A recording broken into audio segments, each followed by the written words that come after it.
O sussurro da história ecoa uma verdade sombria. Tudo que sobe, um dia desce. Impérios, colossais manifestações da ambição humana, não são exceção. De Roma à Grã-Bretanha, a ascensão vertiginosa de uma superpotência sempre parece carregar a semente de sua própria destruição. É como se houvesse uma lei oculta, um padrão quase místico, ditando o fim inevitável de cada gigante. Mas e se esse padrão não fosse místico, e sim uma sequência lógica de erros fatais, repetidos ao longo dos milênios? E se pudéssemos decifrar os 4 estágios dessa queda, entendendo não apenas o que acontece, mas por quê? Prepare-se para desvendar o primeiro eco dessa tragédia cíclica, onde a grandeza se torna sua própria maldição. Se você é fascinado pelos segredos por trás da ascensão e queda das civilizações, inscreva-se agora e ative o sino para acompanhar nossa jornada. Este é o ponto de partida de uma jornada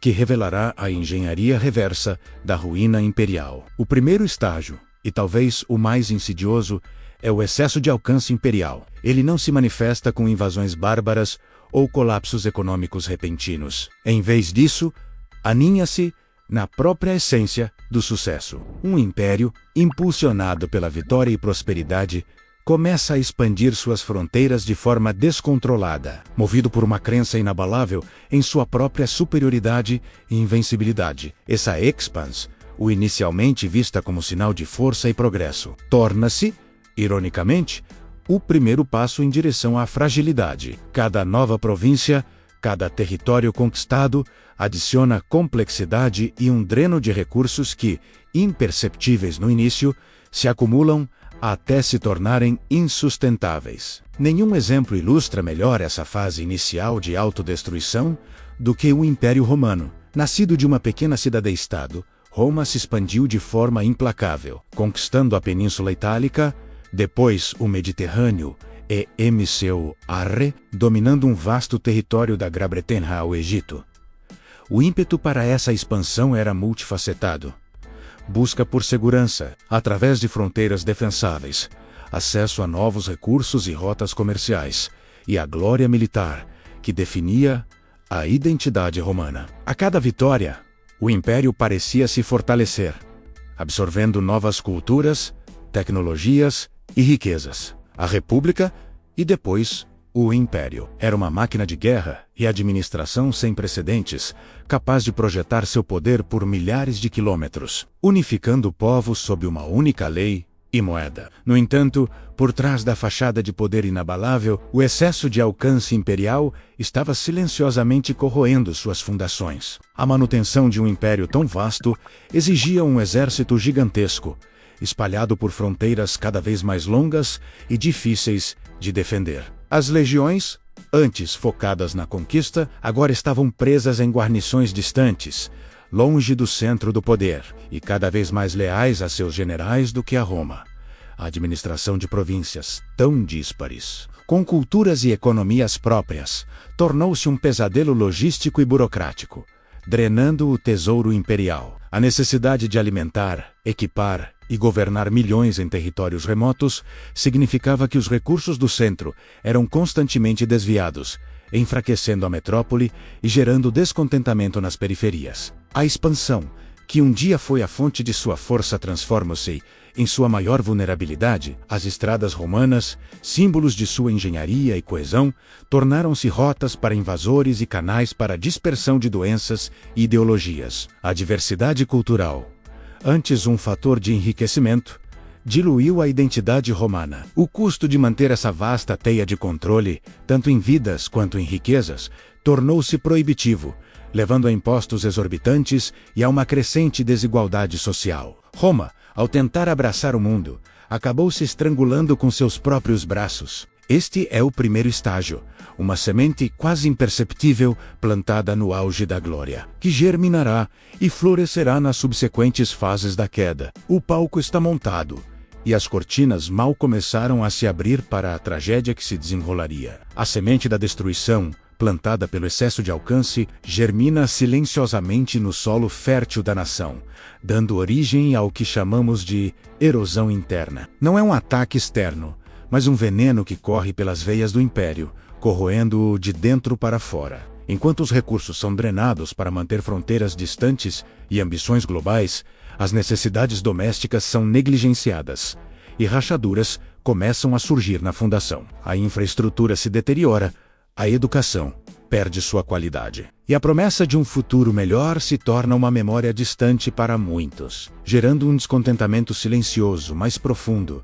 que se espalha como uma doença crônica. Um dos sintomas mais virulentos dessa erosão é a disparidade econômica. A riqueza se concentra nas mãos de poucos, enquanto a vasta maioria luta para sobreviver. Essa polarização não é apenas uma questão de números. Ela dilacera o tecido social, criando ressentimento e uma profunda sensação de injustiça. As elites, muitas vezes alheias à realidade do povo comum, continuam a desfrutar de privilégios, enquanto a base da pirâmide social se sente cada vez mais explorada e esquecida. Essa brecha crescente não apenas gera instabilidade, mas também mina a crença fundamental de que o sistema é justo ou que oferece oportunidades iguais para todos. Essa disparidade econômica, por sua vez, alimenta a instabilidade política e a subsequente perda de legitimidade. Quando os governantes parecem incapazes ou desinteressados em resolver os problemas do povo. Quando a corrupção se torna endêmica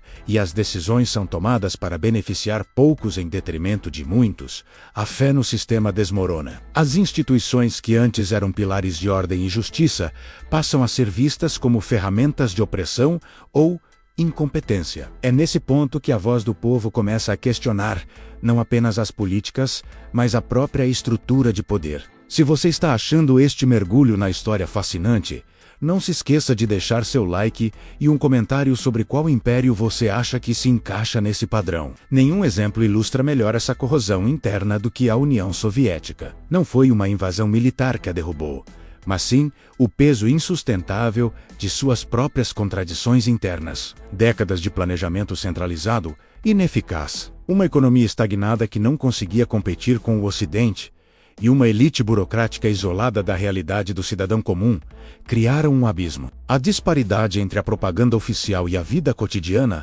era gritante. Enquanto o Estado projetava uma imagem de força e prosperidade, seus cidadãos enfrentavam escassez, repressão e uma crescente sensação de desencanto. O império se desintegrava não por ataques externos, mas pela falência de sua própria promessa interna. A erosão interna e a perda de legitimidade são os estágios em que o corpo do império antes robusto começa a se decompor por dentro. A confiança é o cimento que mantém qualquer sociedade unida.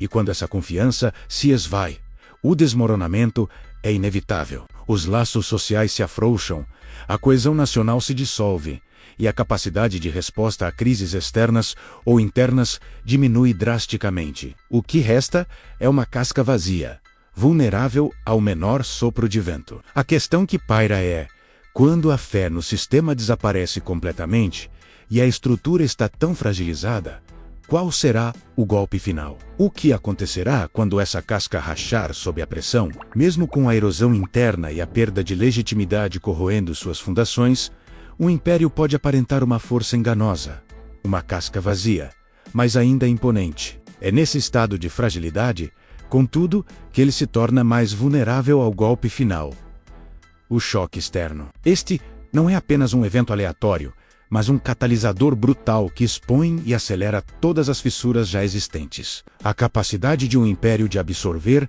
e se adaptar a crises externas, sejam elas militares, econômicas ou até pandêmicas, diminui drasticamente quando suas reservas internas de coesão e recursos já estão esgotadas. É o momento em que a realidade implacável se impõe, revelando a farsa do poder que antes parecia inabalável, preparando o terreno para o último e devastador ato. A União Soviética, a terceira superpotência em nossa jornada, oferece um estudo de caso pungente dessa fase terminal. Por décadas, o vasto Império Comunista projetou uma imagem de solidez inquebrantável, rivalizando com o Ocidente. Contudo, por trás da cortina de ferro, a corrosão silenciosa já havia feito seu trabalho. A economia planificada estagnava, incapaz de inovar ou atender às necessidades básicas. A burocracia sufocava a iniciativa, e a ideologia que um dia inspirou milhões transforma-se em dogma vazio. As disparidades regionais e étnicas, suprimidas pelo controle centralizador, fervilhavam sob a superfície,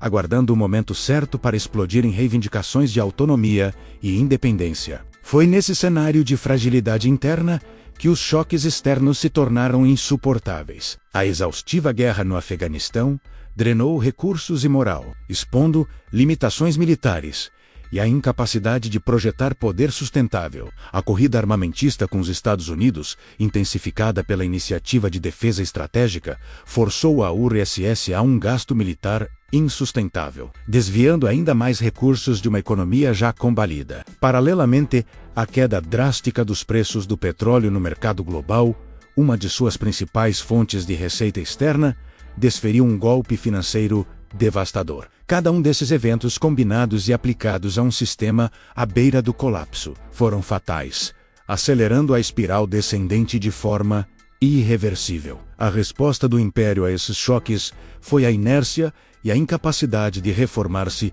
significativamente. As tentativas de reestruturação, como a perestroika e a glasnost, embora bem-intencionadas, chegaram tarde demais e, ironicamente, expuseram ainda mais as profundas rachaduras do sistema, catalisando as forças que buscavam a liberdade. O resultado foi um colapso que chocou o mundo por sua velocidade e aparente espontaneidade. De repente, as repúblicas bálticas declararam independência, seguidas por outras. Em 1991, a União Soviética, o império que parecia eterno, simplesmente deixou de existir, desintegrando-se em 15 nações soberanas. Seu fim dramático é um testemunho irrefutável de que nenhum poder está imune às leis implacáveis da história. As lições da União Soviética, assim como as de impérios anteriores, ressoam com clareza perturbadora. Elas nos mostram que a verdadeira força de uma nação não reside apenas em seu poderio militar ou econômico,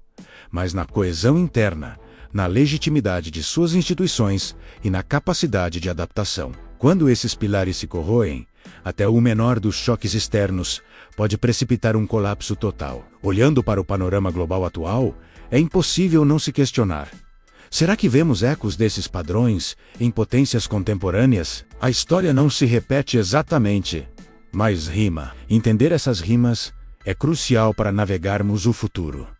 O que você pensa sobre esses padrões? Deixe seu comentário abaixo. E para continuar desvendando os mistérios por trás da ascensão e queda das maiores civilizações, inscreva-se no canal e ative o sino para não perder nossa próxima exploração profunda.